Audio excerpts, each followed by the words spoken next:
अरे वाह, बांस का इतना शानदार ढाबा, ये तो यूनिक रिजॉर्ट बन सकता है। बनाने वाले ने कमाल कर दिखाया है। चल चल अंदर चलकर देखते हैं।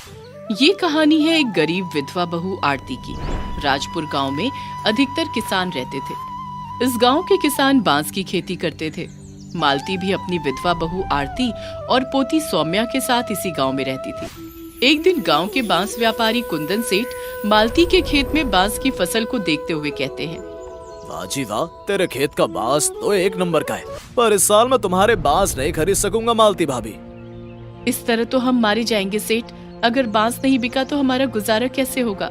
वाह जी वाह, बात तो तुम्हारी भी सही है, पर इसमें मैं क्या कर सकता हूँ भाभी। जब बाजार में ही कोई बांस खरीदने को तैयार नहीं तो भला इसमें मैं क्या कर सकता हूँ। बांस का खेत न बिकने की बात सुनकर मालती गहरी चिंता में पड़ जाती है और घर जाकर अपनी बहू आरती से कहती है, अब क्या होगा बहू? कुंदन सेठ ने तो हमारे बांस खरीदने से मना कर दिया। माँ जी, घर में रखा राशन तो 2-4 दिन में खत्म हो जाएगा। इस तरह तो घर में खाने के लाले पड़ जाएंगे। अब मैं क्या बताऊं बेटी, कोई मेहनत मजदूरी ढूंढ लो, आखिर पेट तो पालना ही है।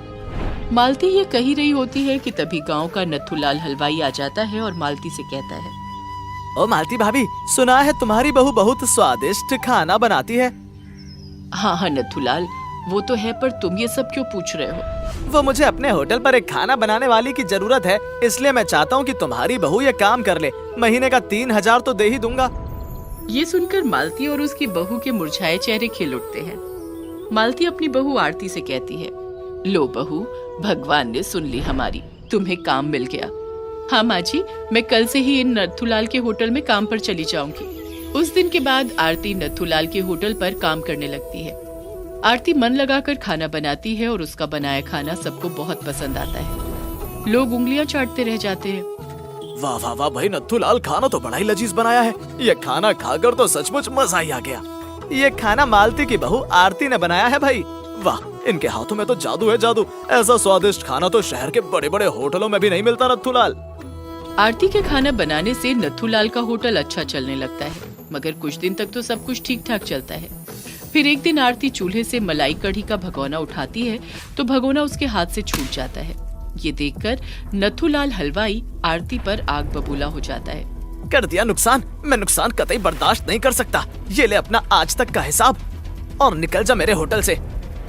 ये कहकर नथुलाल हलवाई आरती को अपने होटल से बाहर निकाल देता है और वो रोते हुए मालती को सारी बात बताती है। उसकी बात सुनकर मालती की आंखें छलक आती हैं और वो आरती से कहती है, ये तो बहुत बुरा हुआ बहू, हम तो दाने दाने के लिए तरस जाएंगे। 3 जनों का पेट भरना कोई आसान काम थोड़ी है। अब चिंता न करे माँ जी, मैं कोई और काम ढूंढ लूंगी। आरती ये कही रही होती है कि तभी सौम्या अपनी माँ से कहती है, माँ, तुम खुद अपना ढाबा क्यों नहीं खोल लेती? तुम तो बहुत अच्छा खाना बनाती हो और तुम्हारा खाना तो सभी पसंद करते हैं, पर उसके लिए जगह और ढाबा बनाने के लिए पैसा भी तो होना चाहिए बेटी। ये सुनकर मालती कहती है, बहू, तुम बांस का ढाबा क्यों नहीं बना लेती? वैसे भी हमारे बांस तो कोई खरीद नहीं रहा है। दादी बिल्कुल ठीक कह रही हैं माँ, अगर हम उन बांस से ढाबा आसानी से बना सकते हैं।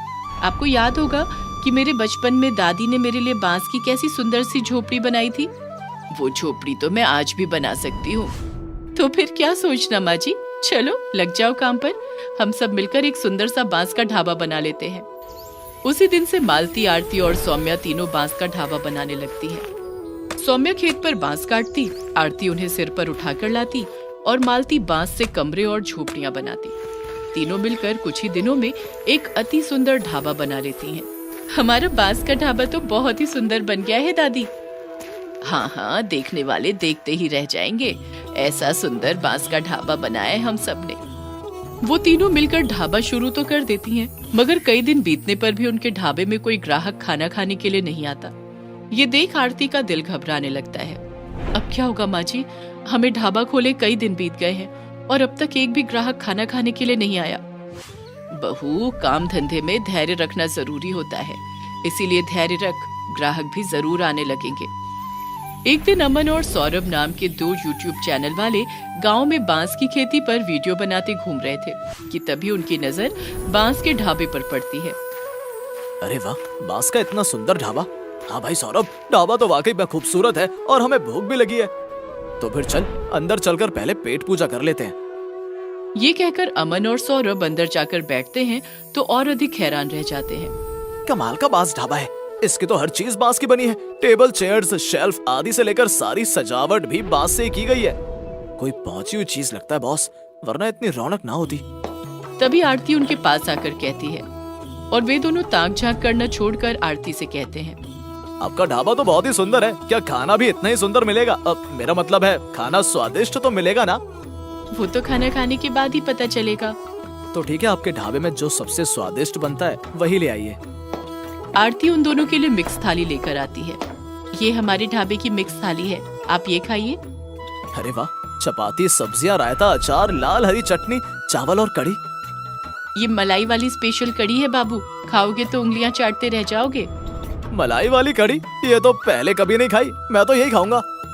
अमन और सौरभ खाना खाते हैं तो हैरान ही रह जाते हैं। आरती के हाथ से बनी मलाई कड़ी खाकर तो उन्हें आनंद ही आ जाता है।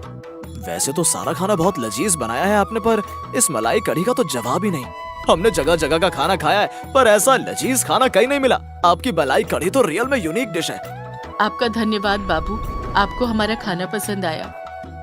अमन और सौरभ को बांस ढाबा और खाना दोनों इतने अधिक पसंद आते हैं कि वो आरती को बुलाकर कहते हैं, देखिए हम YouTube चैनल वाले और वीडियोस बनाकर लोड करते हैं। हमें आपका बांस ढाबा और खाना दोनों इतने पसंद आए हैं कि हम आपके ढाबे की वीडियो बनाकर अपने चैनल पर डालना चाहते हैं। इससे लोगों को आपके ढाबे के बारे में पता चलेगा और वो भी आपके लजीज भोजन का लुत्फ उठा पाएंगे। ये सुनकर आरती बहुत खुश होती है और उनको अपने बारे में सब कुछ बताती है।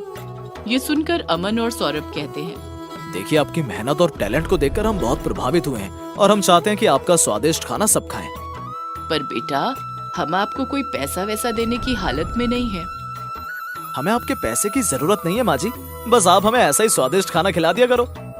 ठीक है बेटा, ईश्वर तुम दोनों का भला करे। अमन और सौरभ उनके बांस ढाबे का वीडियो बनाकर अपने YouTube चैनल पर लोड करते हैं तो व्यूज पर व्यूज और लाइक पर लाइक मिलते जाते हैं और आरती का बांस ढाबा आसपास के लोगों में तो मशहूर हो ही जाता है। साथ ही दूर दूर के लोग भी उसके लजीज खाने का आनंद लेने के लिए उनके बांस ढाबे में आने लगते हैं। ईश्वर की दया से अब तो हमारा बांस ढाबा खूब चलने लगा है बहू। हाँ माँ जी, पर ये सब अमन और सौरभ के कारण ही हो पाया है। तुम ठीक कहती हो बहू, ईश्वर उन दोनों को सदा सुखी रखे।